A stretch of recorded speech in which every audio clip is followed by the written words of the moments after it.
Hi everyone, welcome again on this episode of the Ebenezer Insights. And on this episode, we want to demystify the Young African Leaders Initiative.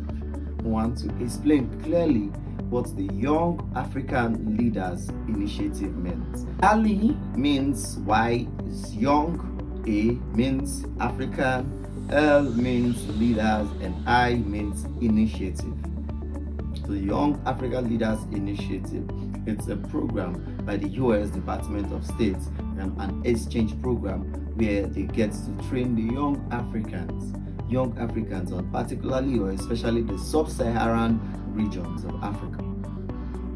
Again, it has three forms or three aspects or three levels or three groups, however you may put it, however you choose to put it. So it has the Yali has three groups. Now, number one of them is the Mandela Washington Fellowship.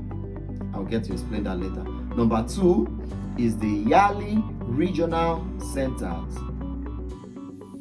Yali Regional Centers. Number three is the Yali Network. The Yali Network. Now, starting out with the last one, which is the Yali Network.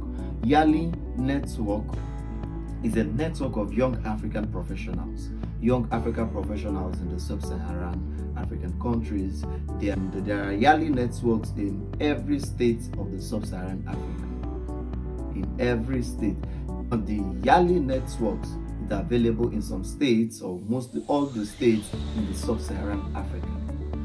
The Yali network is made up of young professional Africans that are doing innovative work, that are doing well, that are leaders, that are showing leadership and leadership prospects in their various work or in their various field, in their countries or in their communities, in their states. Right? Now, these leaders are drawn not just from the leaders that are doing well in their community. These leaders are drawn from the leaders that have participated in the Mandela Washington Fellowship, in the Yali Regional Centers. So these leaders are aggregation of leaders. They are Yali networks around your neighborhood. So find one and join one. Find one and join one. It will get to improve your professional life.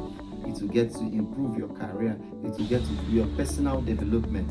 There are a series of programs that are structured to keep training and to keep improving the lives of young Africans. There are academic courses also available, or they call them Yali courses.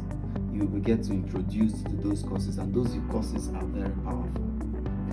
Now, for the second grouping of the Yali, second grouping of the young African leaders, you will find the Yali Regional Centers. Yali Regional Centers. Now, the regional centers are like fellowship programs, are like programs where you have in Eastern Africa, you have in Western Africa, you have in Southern Africa. Now, for the Eastern Africa, the program runs in Kenya. For the Western Africa, the program runs in Ghana.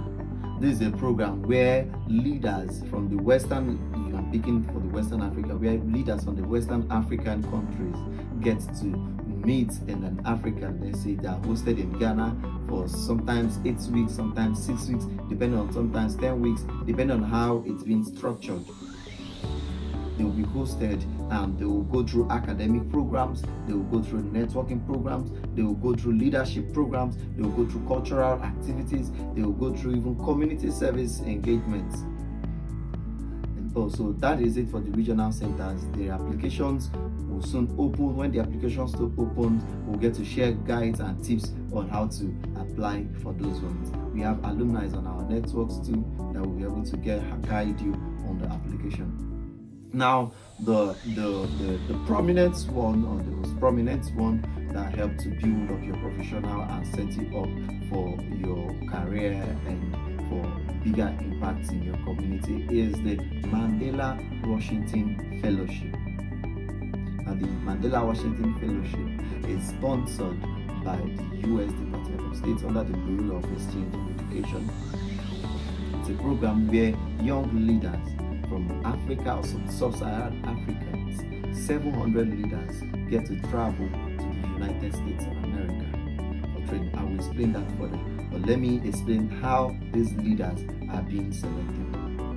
These leaders are being selected, these 700 leaders are being selected from sub-Saharan African countries. Like in Nigeria, applications will open for the 2023 set. Over 10,000 applicants, over 10,000, almost 11,000 applicants would apply online for this program. The applications are online and it's for free. The applications are online and for free.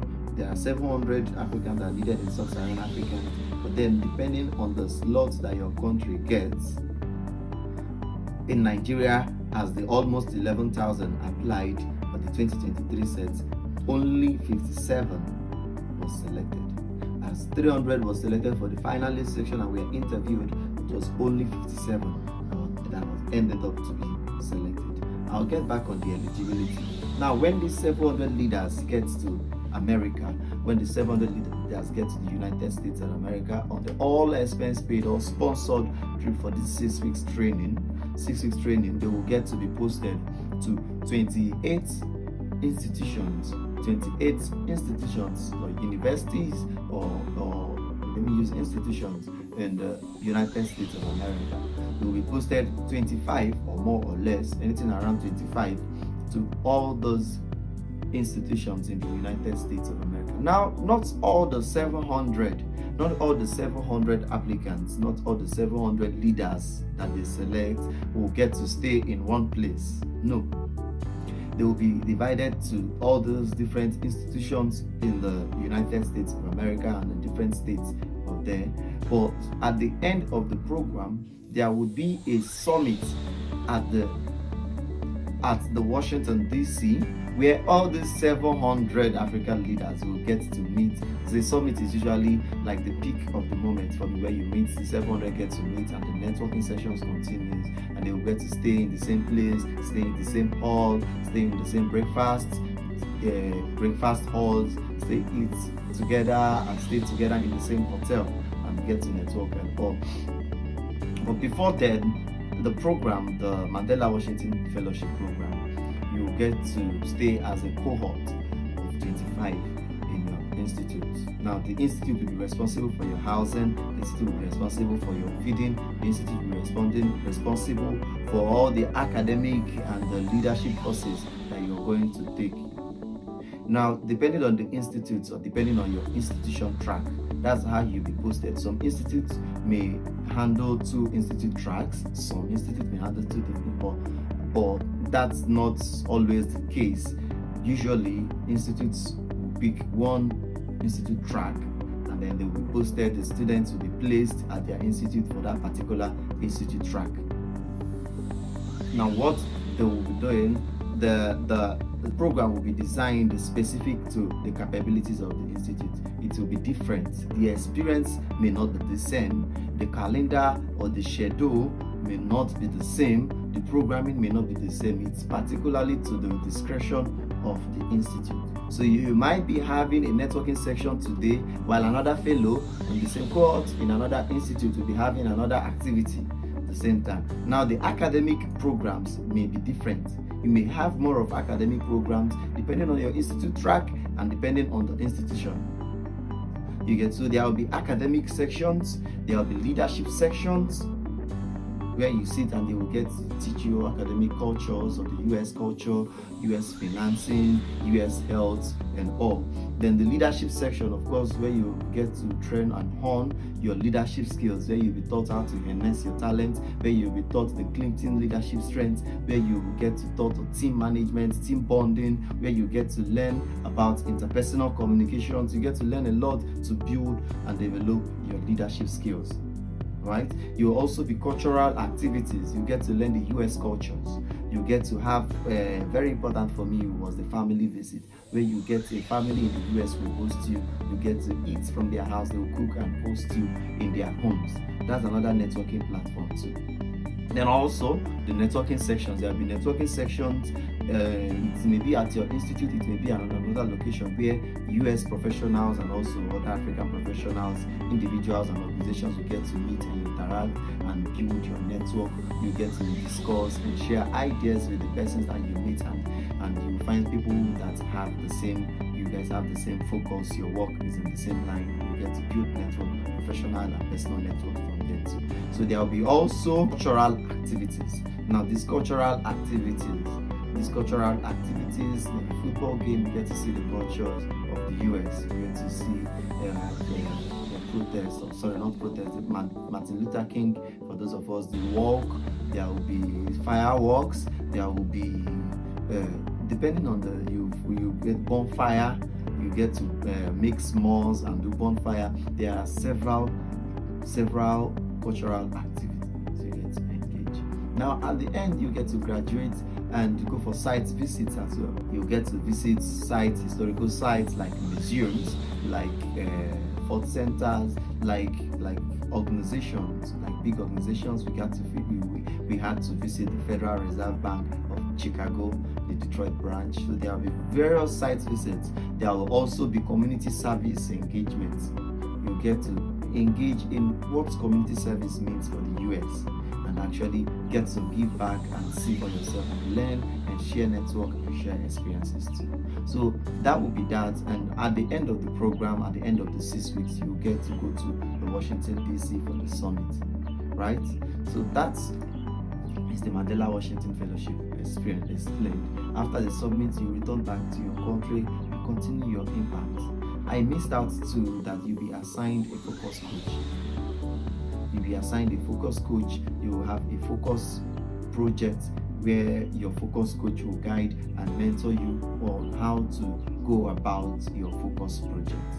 Now, your focus coach is like your number one mentor. They will have a 3-hour session with you where they get to coach you and guide you on how best to carry out your focus project.